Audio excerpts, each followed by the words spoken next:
Peace and blessings, and welcome back to the Heritage Hip Hop Podcast. This episode is brought to you by Transparent Credit Repair, the superheroes of the financial literacy and credit repair world. If you're looking to fix your credit, to open your wallet, to receive more money instead of paying out more debt, fixing your credit score will be a big help to you.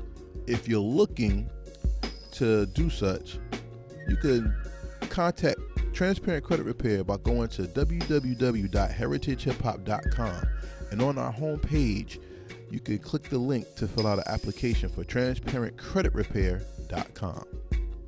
On this episode of the Heritage Hip Hop Podcast, we go to Tampa, Florida to meet an MC in her beginning stages. Shout out to Colie and Colie Music, who has a hit out right now called Hey, How You Doing? Acronym HHYD, and it's blowing up. It's nice, catchy, dancey, and she has a great voice. Let's hear her story and see what helped make her a great artist. Was it just her life experience or the two territories that she's crossed over that helped her grow her sound? Stay tuned to this episode and I'll come back with the rest of my commentary. Peace and blessings, and welcome back to the Heritage Hip Hop Podcast. This is Karev, and I'm on the line with someone who's East Coast. Whether you're from the top or to the bottom, Maine to Florida, you're East Coast. But she has a very special story about where she's from. Introduce yourself to the people, please. What up, what up? It's Colie. We out here in Tampa, born and raised in Massachusetts, Boston, baby. But we out in Tampa now. All right, so let's talk about it. Now, usually when you do interviews, people ask you, where you're from, what made you do music and all that. I don't really start from there. I like to start more so to the person directly than about what they do. So Boston is very well known for the tough attitude. Boston is known for grit. And Boston is known for having a story that most people don't understand. What do you bring out in your style that keeps the Boston in you fresh and alive? What keeps me, alive with the Boston fresh? I just stick to what I've been doing. Not necessarily, I try not to jump on the wagon of what everyone else sounds like. I try to keep consistent with that and keep consistent with, being up to date with, what the style of music is. But I try to, stay consistent with my flow. And, when I started writing music, I was from up north. So I was, I had that style, and I just try to, remain consistent with the style that I have. So let's talk about that style. What do you classify as up north style, and how do you personify it? So for me, being up north is kind of, what you were saying. It is that gritty. It's a little bit more that hard style, that deeper voice, that the more of like a harder beat versus, down here with this like southern rap and the different style of beats that, are being used and that's kind of like how I diverge into it. From being up north, coming down here and, branching out and meeting other artists, females in particular, especially with what's going on nowadays, for female rappers and the style that it's, come to. It's definitely a different, genre of, style when it comes to the beats, what's being talked about, and that it's more of like I don't want to say angry, but up north is definitely like that more gritty, more that hard, sound versus down here it's more, I think it's like I don't know. I don't want to use the wrong terms and it sounds come off the wrong way, but I would definitely say it's more gritty up north. So what do female rappers go through in the South? Since you brought it up, detail it. Like what have you experienced and what do you see? Well, being down here is definitely there. It's the party down here. It's that female, it's different. I would definitely say there's more female rappers that I've met down here in Florida versus up north. Up north, it's like females aren't really looked at as much where I'm from in Massachusetts. So I moved down here, and everyone here is kind of more accepting, in my opinion. Interesting. I know that down south, when it comes to hip hop and when it comes to the anthem, party life, being sexy, popping it, twerking, that's really the call of the South. It's been like that since the 80s, like Luther Campbell type stuff, We were Doodle Brown, pop twerk, and all that stuff. Mm-hmm. How did your style evolve or change since you did that? Are you still gritty, but you sexy too? Or are you still keeping it that, but you're putting a party vibe to your grittiness? Okay, so that's a really good question. I would definitely say before I moved down here, I was just more talking about, the more sad. I would say it was more that sad, more that wholesome emotion. Really, a lot of feelings going into the music. And when I came down here, they definitely, it switched up a bit. I started, trying to add that more sexy vibe and tone as a female, and allow myself. I'm getting older too. So at the time when I was starting to write music, I was young. I was like 14. So at that time, my life was not partying and that trying to be that female sexiness, being a woman and stuff like that, and cleavage and all that. It wasn't like that. But when I came down here, I definitely, acclimated a little bit different and put myself out there when it came to, talking about that more fun, that, sexy type of style, allowing myself to open up as an artist and just create more stuff, and not be so closed off to like those different types of subjects. So that's a very interesting thing because, see, I love female artists personally because, unfortunately, in society, there's just like some hidden rule that people abide by that says women are only good enough to a point. You see what I'm saying? Mm-hmm. Yeah. And when a woman is an artist, she defies that law and is confident, sexy, and sure of herself. And not only do you see her talent come out, you see her whole spirit shine. Yeah. Since you've been through the culture shock, did you grow more having to adapt to this style, or did you grow more finding just a new appreciation for yourself through the music that they like down there? I would say it's kind of a mix between both. So like as an artist, that just recently in the last, I would say 4 years, really opened up to the world as an artist, showcasing, my talent and my music and putting it out there for other people to hear and listen to and getting that feedback.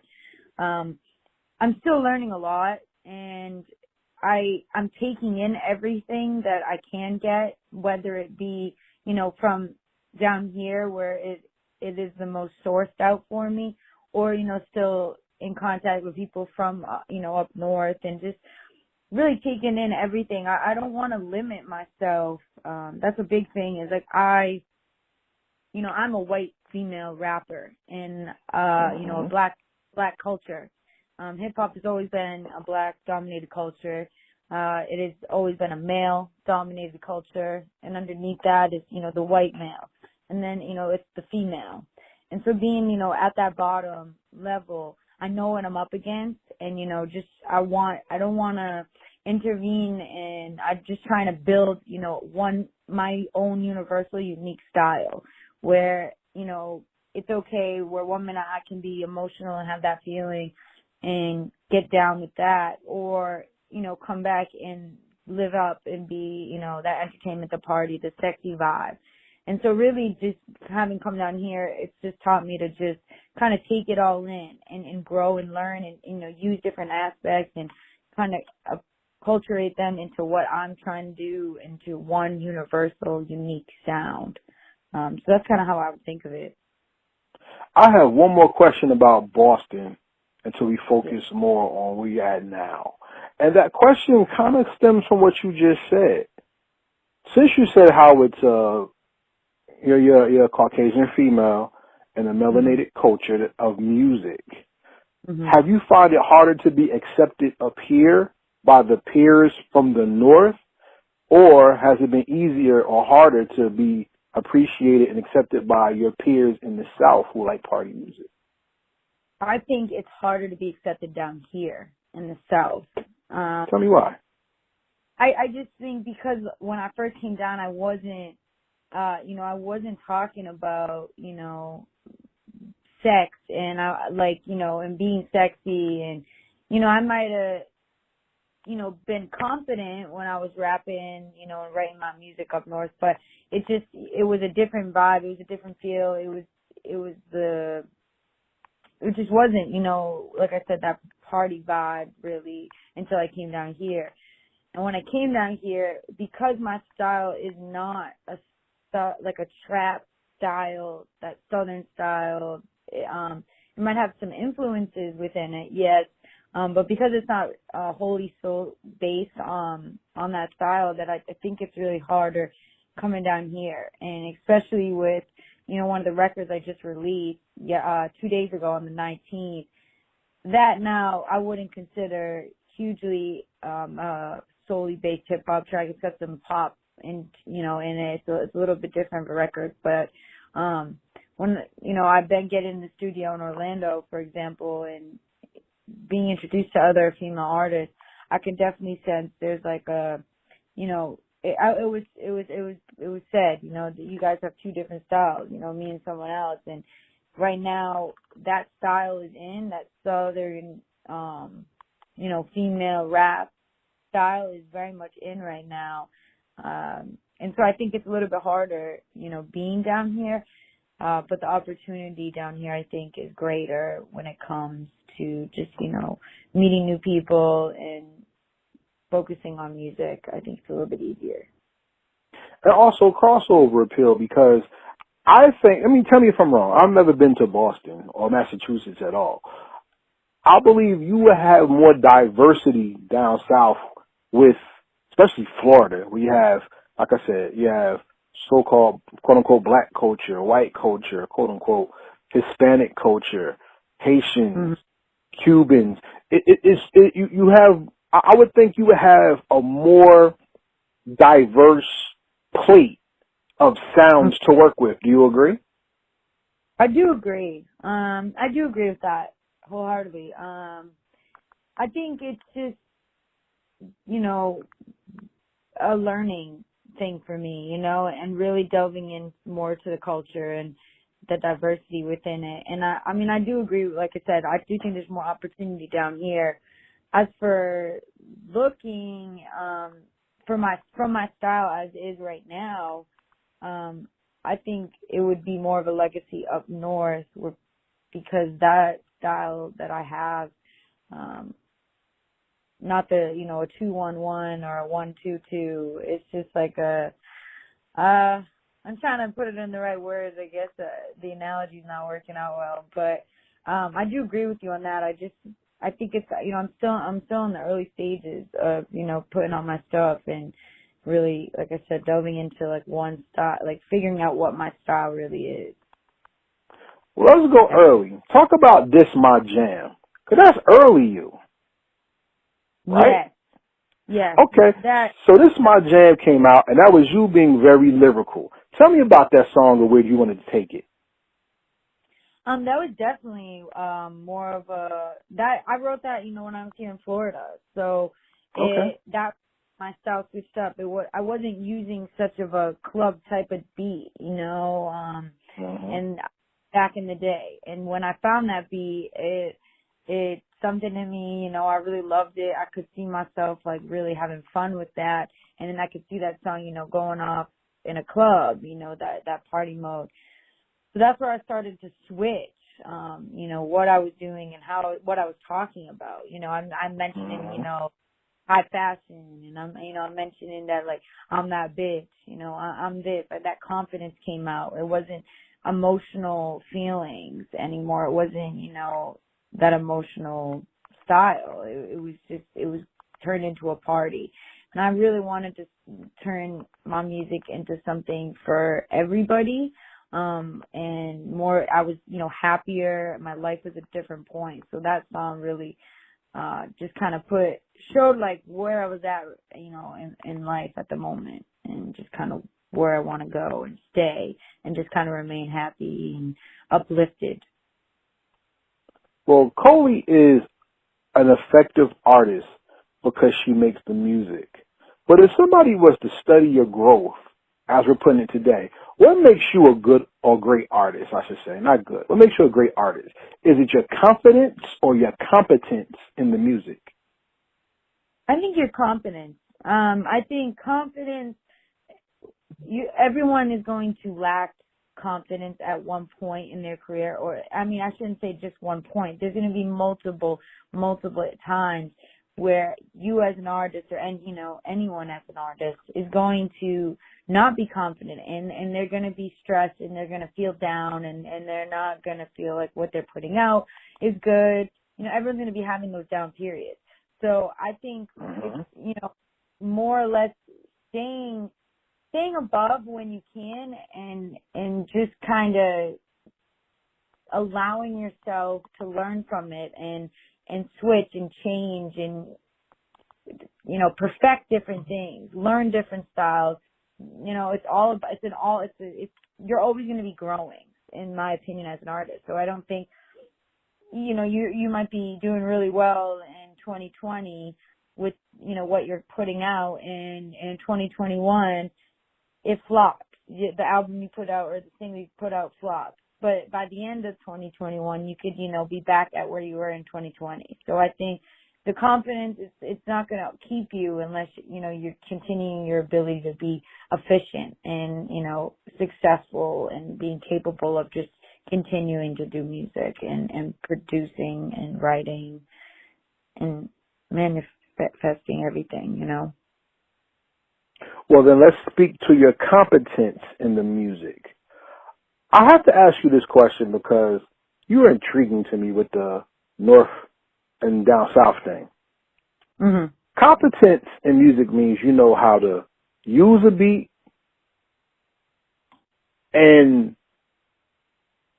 change your style to a point where the beat has to benefit you instead of being a point of the song, a part of the song. Right? You agree with me, right?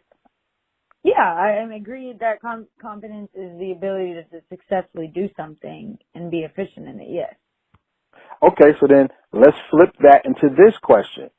Usually when people tell me they do music, they tell me the beat tells them what to write or what to perform. How did the language of the music change for you as you changed territories? And how does the beat talk to you now, if it does?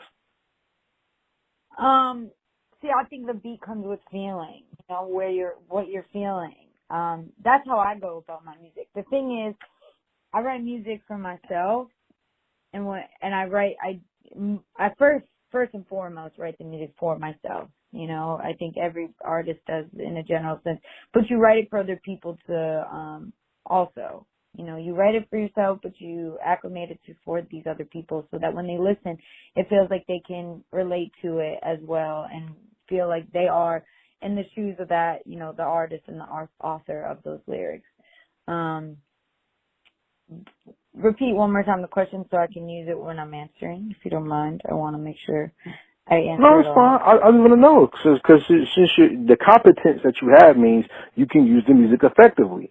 And when people make music, they say usually when they hear music and they create their songs that the beats talk to them. So I wanted to know, did the language change from up north to down south? And how are you translating that language into your creating your music? I think the language, I don't think it, going back, I do think, like I said, moving from up north down south, it was a transition in style when I met other artists that it allowed me to incorporate into my style. And I don't think necessarily an entire language of, who I am, but I think, yes, the language on what I'm writing, but that's also because I'm getting more mature and older. So what I'm experiencing is what I'm using in my music. So yeah, when I moved down here, I turned 21, for example, that was a couple years back. So I'm turning 21 and now I'm experiencing other things, I'm looking into a different culture. I'm, the party culture, the party scene, going out. Now I'm moved in by myself and I'm paying my own bills. Like those things are what changes the language of my music. When it comes to beat, when I'm listening for a beat, I'm listening to something that's resonating with the emotion that I'm feeling at that moment in time. I don't write music to write music. I write music when it's there, when something inflicts inside of me and I need to express my emotion. I write real music. I don't like to fake the language of my music just to say I'm partying and I have a diamond gold watch or a gold necklace, anything like that stuff is like materialistic. So when you're talking about the language in general of just like the element and, the subject of what I'm speaking of, that language, that's the emotion that I'm feeling. That's what I'm going through. So coming down here or being up there, it doesn't matter in my opinion, language wise like that. I think it's just me and myself and what I'm experiencing. Do you know what I mean? Yeah, I do. But see, here's something that I think is a strength of yours that's going to prove to you over time, even now, how much of an artist you are. See, back in the day, the game had people who were finished products when they came out, right? Yeah. But today, we're watching you, the artist, grow in real time. Like me personally, I don't like everybody's music. I'll tell you something's trash in a heartbeat. Don't care how they feel. I really don't. And that's just what it is. But I don't take away their growth because I may not like the music, but I can appreciate the person doing it. Yes, With people growing, I'm sorry, go ahead. I'm sorry. You're right, because everybody, like I said earlier, everybody's always changing. You're always going to be changing. So your music might not be the same from a year ago, and so I appreciate that you're like that. You say it how it is, but don't, mock the. Right. So then I ask you this. What is a person who listens to Colie music? What are they getting as they grow with you over time? And how does that make your story compelling? Well, starting right now, it's anybody listening right now is going to see somebody who, is trying to put their foot in the door and gain the respect and, that struggle for respect, being accepted into the culture. So right now it's kind of like it's the underdog. It's looking at me and not seeing the typical or what some people would consider only the appropriate, version for hip hop or, what a female artist can look like and be like and sound like and what they're allowed to talk about. Because a female artist versus a male artist is a completely different thing.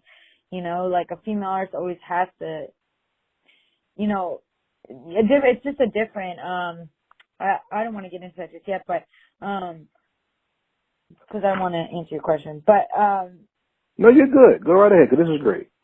Yeah. I just think, when you're looking at my music right now, you are you're witnessing me trying to earn the respect and understand, again, like I said, the culture and allowing me, everybody to kind of witness me trying to push through the, the boundaries that are already set, the stereotypes of what is set for hip hop music and allowing me to enter in and just, I think it's always been to me about wanting just to make music and have people enjoy it and resonate with it. Because music is just something I enjoy. It is the one thing I couldn't I could live without the movies and TV, but I would love to have music. And it's, you know what I mean? It's one of those things for me. something I've always enjoyed. I love when a song can speak to me, or I'm feeling a specific way and I'm going to put this song on, just because it's just how I feel right now at this moment. So I want people to listen to my music now and further on and just see the growth of, and the determination and ambition that I'm at right now, continuing on and kind of watching, the never giving up, the never stopping, the keep going, because that's kind of where I'm at right now with my music. Is there's days, multiple days where I want to stop and I don't want to put it out anymore because something gets too emotional, or it's not. I don't want people so close into me and hearing who I am. So I mean, right, like that's kind of how I think of it. Is at this moment everyone's watching me, trying to push in to a culture and being, respected and learning and gaining that respect and keeping the momentum and the ambition to be successful. Word. I appreciate that highly. So let me ask you this. I was reading a tweet by a well-known or well-respected female artist, and she said, who are your top 10 male MCs? And I told her, point given. We always say good as a female rapper or male rapper. Sorry for that. That's okay. Do you ever get angry when people say female MC instead of calling you an MC or rapper? Because of the term female in general, yes. I think that goes with anything. I think that doesn't even have to even string from just hip hop or music in general. I think having to correlate someone and distinguish them between if they're a male or female, it's a whole woman's right movement in a sense. And if you look in it, at a broader sense, what does me having to be a female versus you being a male have to do with anything? Why can't it just be about the artist? This is an artist. This is a creator. This is someone who creates music. Why does it have to matter if it was a female who is talking or if it's a male? I think it breaks it down to that simple thing. I'm not necessarily, I'm gonna, call someone out and be angry about it, but that's just how I feel. I'm very about the individual and it doesn't matter who that individual is to me. It doesn't matter if they're gay, they're straight, they're black, they're white, they're short, they're tall, they're fat, they're skinny. It doesn't matter. It's the individual. It's who they are. It's who you're supposed to be loving and supporting. And so to me, I just think, I think it's not needed to, really state if it's a male or a female, but that's a whole nother subject, when it comes to male versus female, and I don't know. Yeah, I wanted to ask you that question. I ask most women that question because I believe it's that way because number one is male dominated, and I don't think some people don't think it's right to put a male against a female or man against woman in certain aspects, and it's quite, to be honest with you, in 2020, aka COVID, it's very likely now that most women are actually rhyming better than the men and are taking over the game. How do you feel about that? I think when people are talking about taking over, I think males still have a higher up. Of course they do, when it comes to the game. But I think now more than ever is when we're finally seeing the movement. Just like, we're living in a time right now with Black Lives Matter, and we're pushing for that, and we're pushing, for all these different things. I think right now is the time that we're witnessing, the female entering into hip hop and being, at the same level finally as males, where it doesn't have to be the traditionally male-dominated culture. It can be an individual culture. Like, it's just an all-around universal culture. Because that's how, don't forget the roots. That's 100%. I think that's with anything. You know what I mean? You never forget the roots and the history behind it. But what how can we learn from it? And it's not something that, I guess, hip hop we have to learn anything from, but it's more or less, now that we've, overcome a lot of things as females and males have been there to witness it and, supported or not. But because of where we're at now in 2020, I believe that, yes, females are coming into the game more prevalently than they were before, and we're witnessing that. And I think it's amazing. And I'm hoping that it will settle into the future into a just universal hip hop culture. And it stops being about, who can be. That's another thing with me is, everybody can have, is about their opinion. But for me, it's, like I said, I don't look at anyone differently. It's within them. It's how they treat me, how they speak to me. That's what determines if, I like a person or not. Like, if you treat me with respect and vice versa, then I'm going to love you and support you and give to you whatever I can, no matter what. It's when you do someone bad and you do someone wrong, and that's a right and wrong thing, but I think, in my opinion, about just things, subjects in particular, like cultures and stuff, I think everybody should be accepting to the non-traditional way. You should be allowing, now, if we were just talking about music, yes, it was a male-dominated culture, so it's okay that females rap. Why are we downgrading females because they rap? Why are we downgrading people because of this and that? Because they're gay, they're straight, just stuff like that. It's just a thing where it's, let people be themselves and accept people no matter what. Like, it doesn't have to be, okay, yes, this is the history of it, this is what it was. We're learning from that now. We know what's right and what should be happening. We should be including everyone. And that's just kind of where I'm at. And I think that we're in that moment right now with female artists in hip hop. Is like, we're finally really coming in.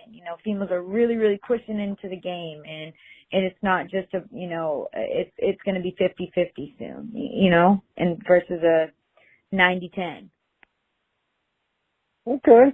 And with that being said, everybody, this is Karel from Heritage Hip Hop talking to Colie right now on the podcast. And since we're talking about inclusion, let's include you into the game right now. You have a new video out. Hey, how you doing? Talk to me about it.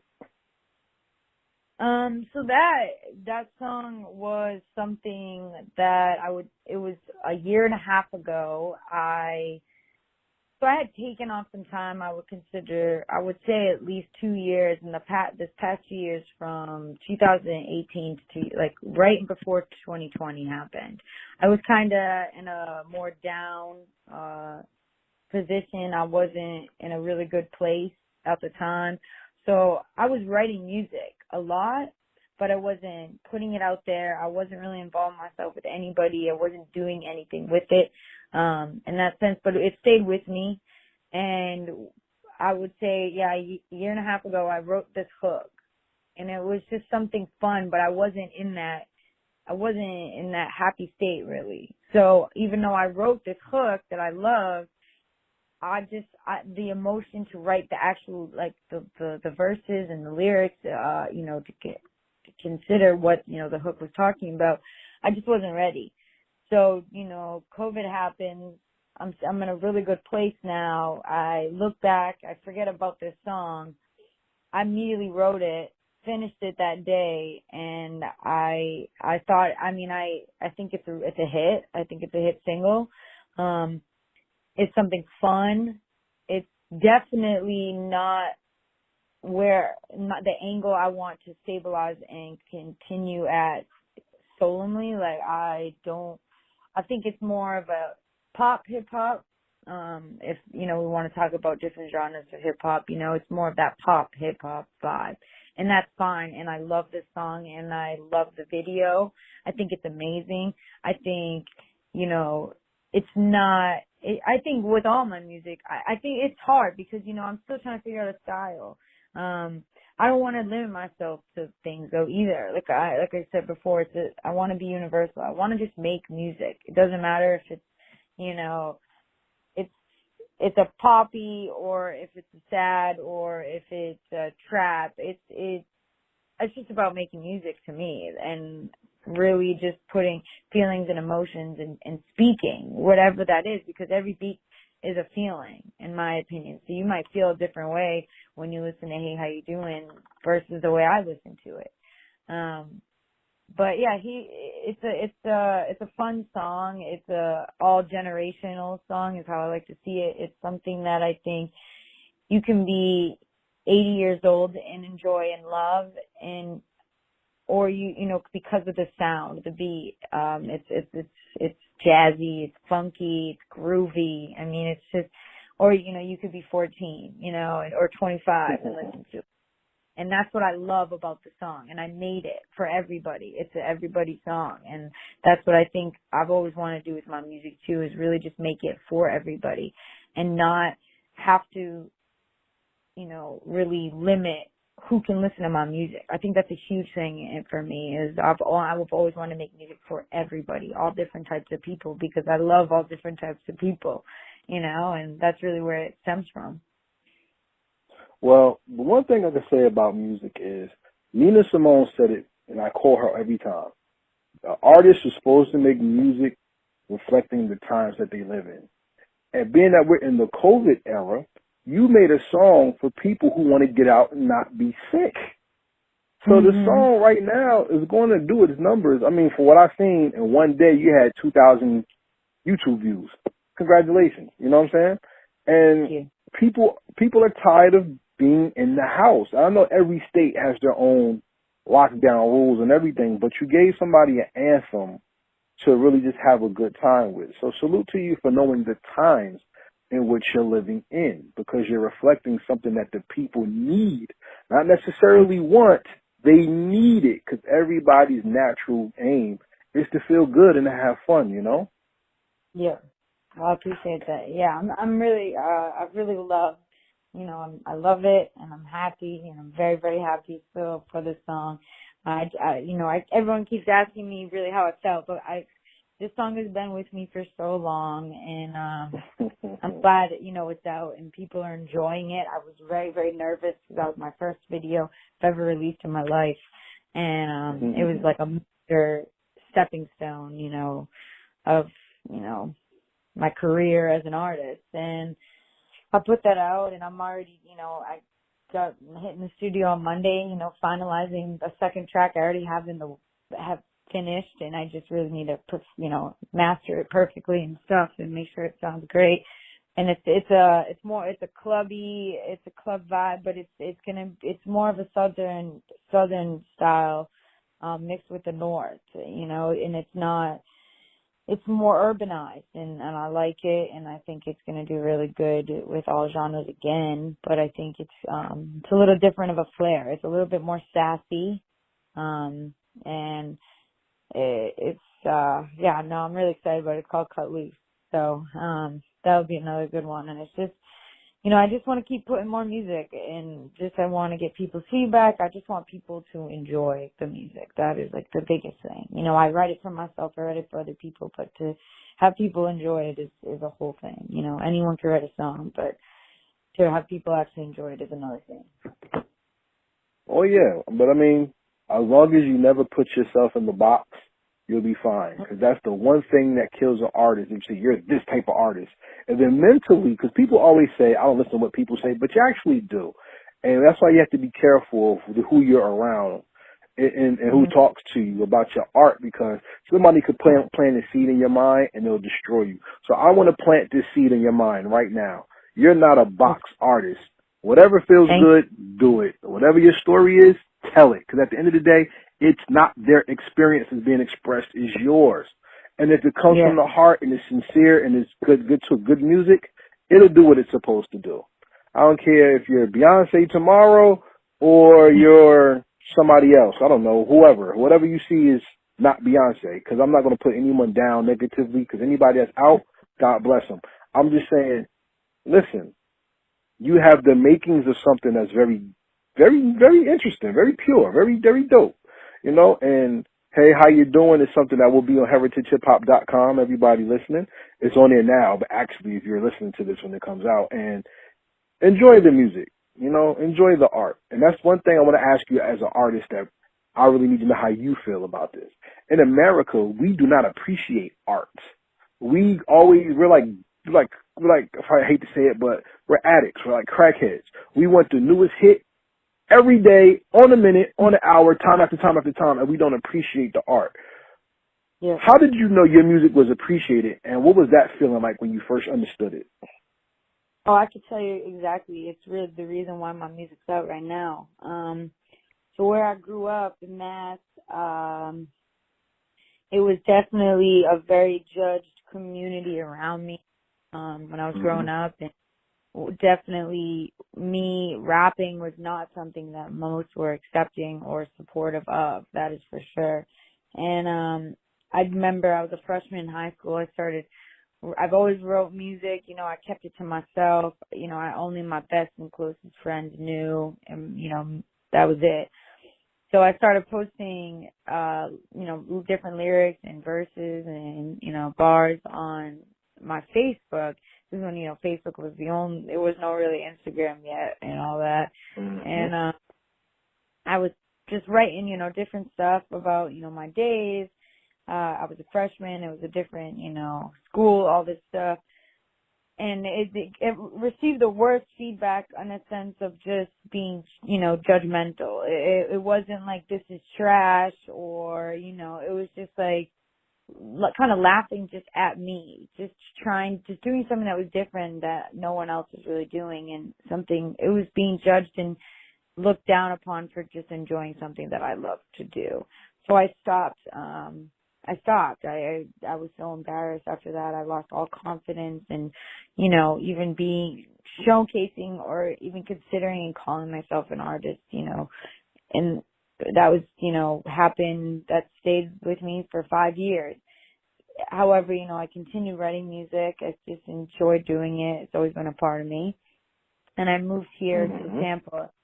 And I met one of my best friends, and she's like, I call her my mini manager. She actually lives in Long Island right now. She just moved back, but I'm hoping she'll move back down. And I know she's gonna be listening to this, so shout out to ACOD. But she is the reason why I show my music, because when I had first met her and we hung out for the first time, I had showed her I don't know why, but I did. I showed her the first song I recorded when I was like 17, and she listened to it and she loved it, and she said, you know, you're really talented, and I think like you should show people your music. Like, why aren't you showing people this? And I was just like, nah, I don't know, you know, like I just do it. It wasn't something I really thought of, you know, it was just something I enjoyed, and I kind of always use my brother as an example that I grew up in the house with him. He played sports, and nobody knew that he drew, you know, he draw. But I knew because, you know, when you're young, you don't have a car yet, and, you know, you just do random things, you know, to keep yourself busy as a kid. And that was for me, it was music. And, you know, no one knew. And she was the reason when she said, you know, you should really show people this. It got me thinking, and I was like, yeah, I mean, I guess I could show people. You know, I moved out the town. I'm in a city that I was already in, and moved to a different city, and you know, and I just kind of started showing people slowly. I started posting stuff, little snippets of me rapping and freestyling, and then I remember it was the first $1,000 I ever held in my hand. I thought it was the most money in the world. And I bought a microphone, $100 microphone, and it was like, I remember there's a song, it's on Spotify. I put it on there because for me, it's really like what changed me as an artist, and kind of just been like, I can fucking do this. Like, I can do it.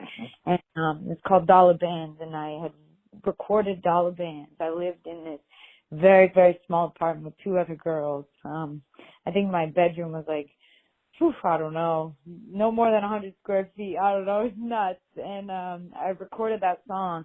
On top of my mic was on a red Solo cup that was upside down with a hole in it so that the wire could get through. And I put the mic on top, and I wrote this one song, Dollar Band. It's a 4-minute song. I mean, nowadays everybody's music is 2 minutes long with, you know, it was like a full song I wrote. It was the proudest thing I ever did. And and I recorded it that night on that little solo cup, and it sounded amazing for somebody who didn't know how to do anything, like produce, mix, engineer, nothing. And she was a part of that, and she's the reason, like I said, that my music's out. I kept going with it, and yeah. Listen, them people being negative to you was the most important thing that happened to you, because that gave you the bar to set yourself on to not measure yourself as an artist, but to measure yourself as a person. Because then you had to have somebody to show you, fuck that, pardon my language, but Yeah. you can do it. And then your belief in yourself elevated you and made your talent shine. So, ladies and gentlemen, we are here with Colie. Please drop your social media so everybody can experience your music and see the growth of you as an artist. Yeah, so you can find me on Instagram at Colie.G. It's COLIE.G. Colie Music. You can find me on YouTube, Twitter, TikTok, all that. Colie Music or Colie.G, and on Instagram. Yeah, everything is on Spotify, and all the singles I've released so far are on Spotify, Tidal, Pandora, Apple Music, and every platform possible. You can find all that stuff. I try every other week to post a Foxy. I call them Foxy Freestyles, so definitely follow me on Instagram for those. I post them on there. So yeah, I hope you enjoy what you like, and thanks for everyone that was listening. It was a pleasure, for sure, to be. Well, everybody out there listening, Colie has a hot song out right now called, good, tell them what it is. It's Hey, How You Doing? HHYP. That's right. That's right, and it's available now. And I want you to stream the song. Stream it to your heart's desire. But if you like the song, buy the song. Heritage Hip Hop does not believe in streaming. We would like people to purchase the music. So if you like the song, please purchase the song. We spend dollars on stuff we don't even need. Dunkin' Donuts, bottled water, not thirsty, scratch-offs, whatever, candy, whatever. If you like the song, take that dollar and invest it in the Colie. And that way, not only do you build the platform, but you ensure yourself more music. If the internet went down tomorrow and you didn't buy your music, you don't really have your music. So don't ask yourself if you're hip-hop without your phone. Be a supporter with or without your phone, or without the internet. That sounds good to you? Sounds good to me. I appreciate that. That's what it is. So right now we're going to go into the rapid fire questions to finish out our interview. You ready for that? Yes. Okay, well, rapid fire questions. What's that? It's making me nervous. You said rapid fire. Good. Let's go. That's what it's all about, because they're not yes, no questions. And I don't ask you stupid questions like about love and hip-hop and stuff like that. I ask you about things that really matter to you and show your depth of knowledge of the hip-hop culture. So you ready to go? Yes. Okay. First question. What song or album perfectly describes you from another artist's catalog?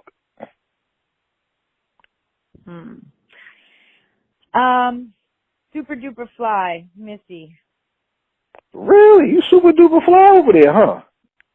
Yeah, she's definitely one of my biggest influence. I would definitely say. I love her confidence, and I aspire to like have her confidence. One of her lyrics is, she's talking about how she don't need she can dress with denim jeans and a big tee, and still be the sexy, be sexy, and I love that. I love that. Just not having to like stereotypical and stereotype yourself. I love her. Oh, yeah. Okay. Next question. Rapid fire. When was the first time Colie G accepted her calling into hip hop instead of just doing it? I said after I finished all the bands, I just knew it was something that I could do and I wanted to be a part of, and yeah. I must have answered that too, or that I don't know. All right, well, that's fine. I love it.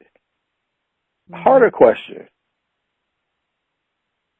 Matter of fact, I'll fall back off of my harder question. I actually have a cultural question.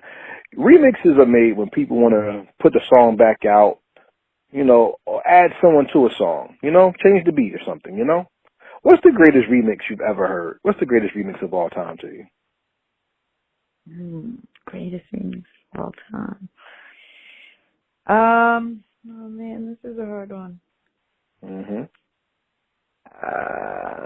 God. I don't know. Uh-oh. You choking? You gonna tap out? He got me, everyone. He got me. Listen, you gotta get some. No, I mean, greatest remix, man. Oh, you got me all messed up. You may want to remix a song one day. You never know. You need inspiration. What remix inspires you? You said you want one remix that I'm gonna redo? No. What's the greatest remix of a record of all time to you? I don't have one. Oh man, she tapped out. She took the L. I took the L, but I'm back with the W. Watch, when I come back here more confident, hella better than the first time. I can promise you. Okay, because you're coming back to Heritage Hip Hop. I love it. You have an open door. You can definitely come back. Here's my next question, though. Like I said, with remixes, they add people to the songs. Mhm. Who would you like to do a song with? What's your dream record? Dead or alive, no restrictions. Who's doing the beat? Who's doing the song with you? No, definitely Missy and Timberland. Okay, I mean, you going? Okay. I love the fun.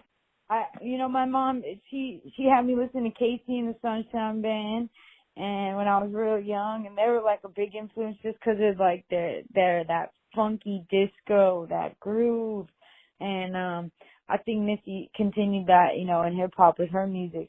She always had that funk with her, and yeah, I would want that, because that's where I'm at. Like I said, it's the having fun part. It's making the music. Yeah, definitely. Okay. Is there a person who stood out to you as an artist that stole a song? See, that's called the feature or the guest 16. See, there's features all over the place. I personally don't like them, but people always have a song like 300 people on their album or something. But is there a feature that you heard that made you go, that person stole the song from the main artist?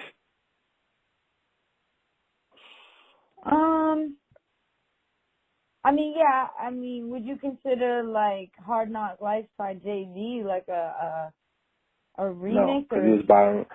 Well, no, that's not a remix. Because Hard Knock Life was never an original song.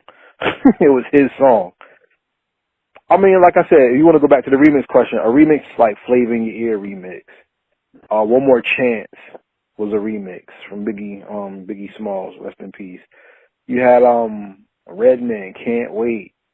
Yeah, so many remixes. There's so many Diddy, So Def, like.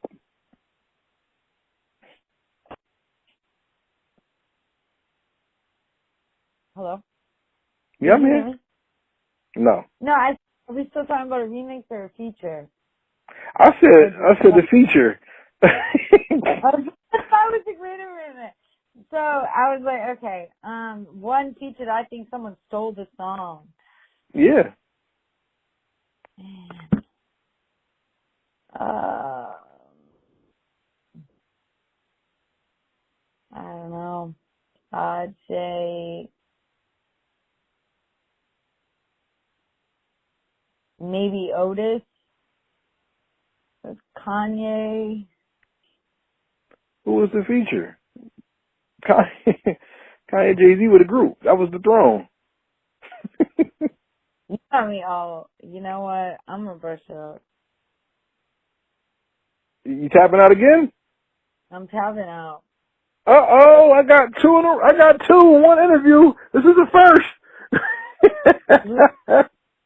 Yeah, I'm going down in history as the worst, huh?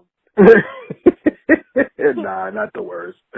Let me ask you this question, though. Cardi B will always be respected by me because she's an outspoken woman. period. Yeah. And when people always threw shade at her, she showed her commitment to the culture by shouting out other women and raising them up instead of putting them down. If it wasn't for Cardi B, people would never have known Tierra Whack and Chica, because as the number one woman in the game, she shouted out people who people weren't even checking for and brought light to their names. Here's my question to you. Here's my question to you. With that lane now being open, where do you see your music able to be accessible that it wasn't before?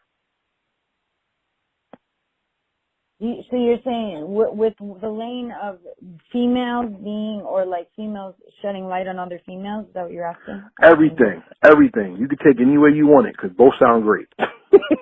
Where do you see your music going, and how does it become more accessible now? I see my music going for, more of a respected, more culturally, influenced and affiliated. Like I said, it's about learning and being better and using other females in the game, as well as, artists in general, to, really learn and inspire my music and just kind of grow, being amateur to professional,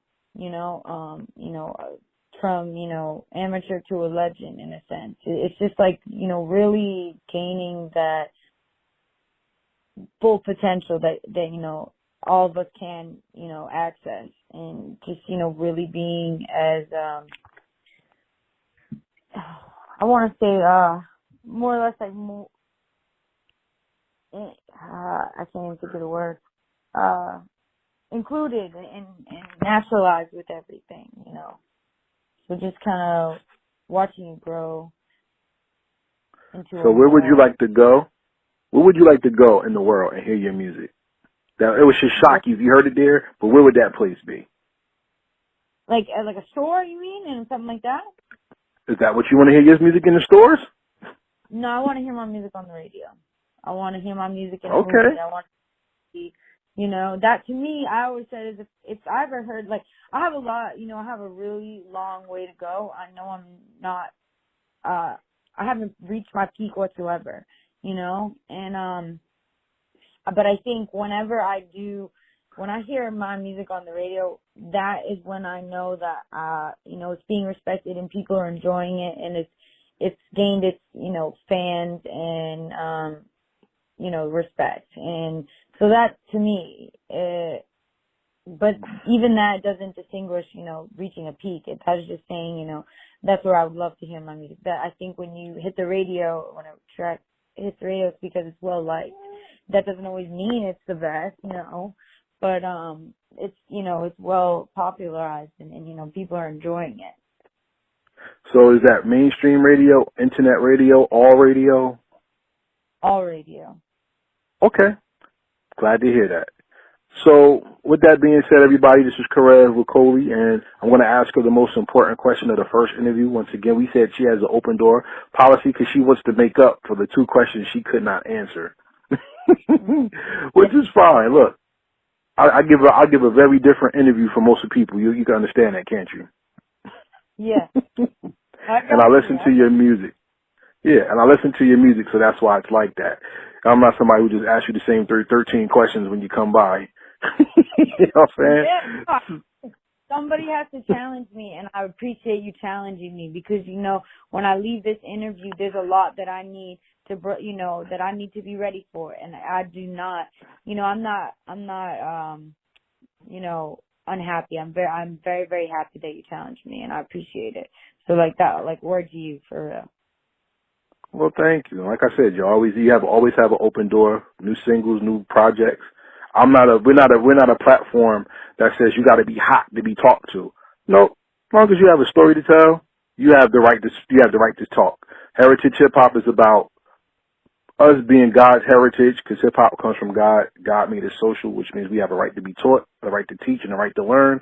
So everybody has the right to know about you, and you have a right to tell your story, whether they like it or not. It's your platform as well. So with that being said, the last question is this.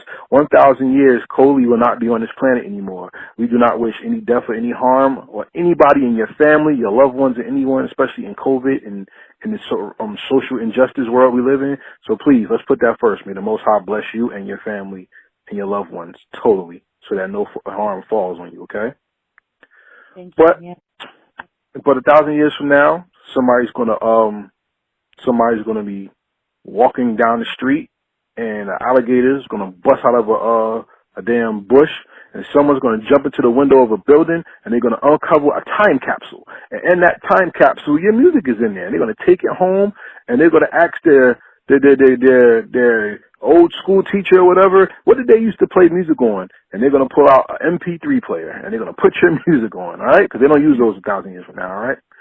Now, when they put on your music is going to be introduced to a new generation of people. So my most important question to you, Colie, the artist, the fantastic bar-heavy party girl, whatever you want to be called in your career.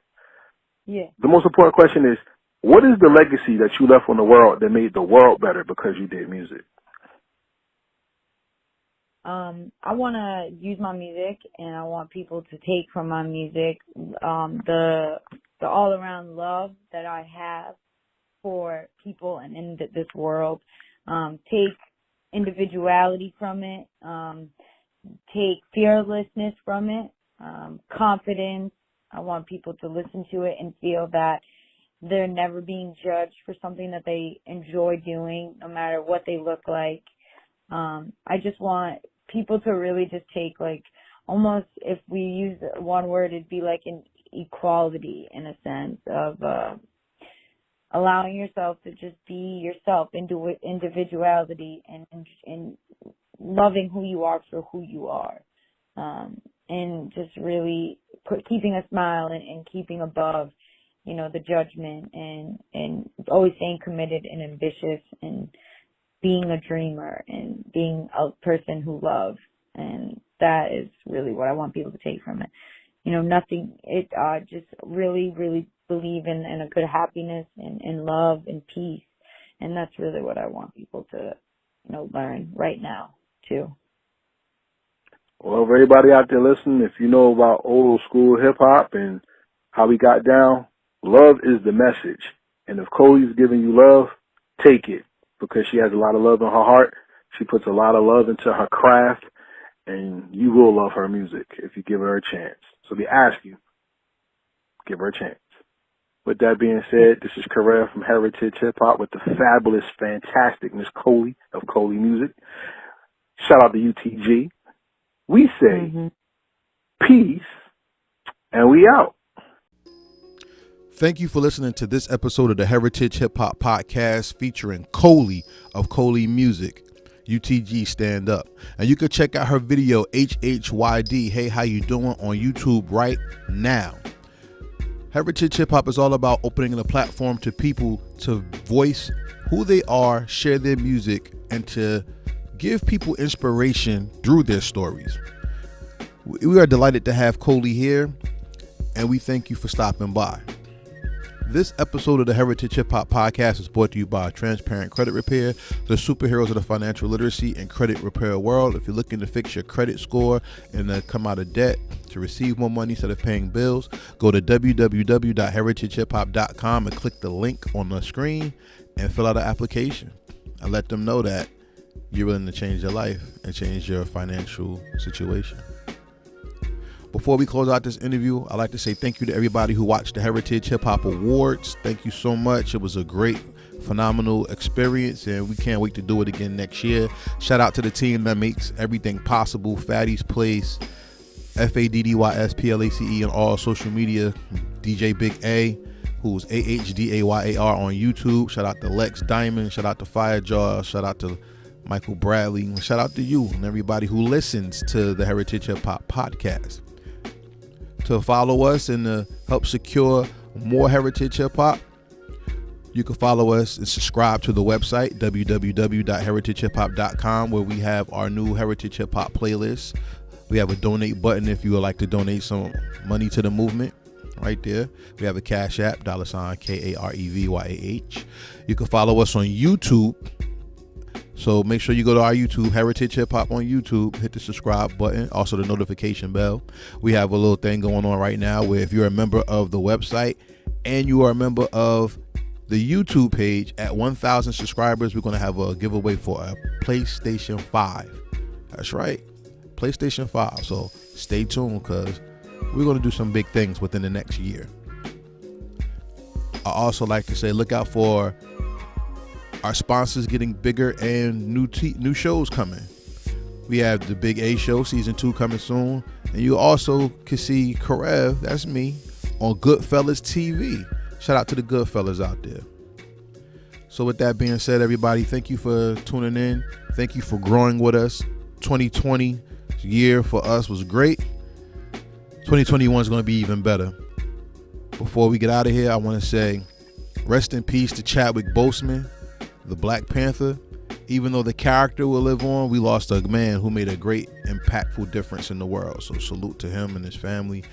R.I.P. to Cliff Robinson of the Portland Trailblazers who passed away.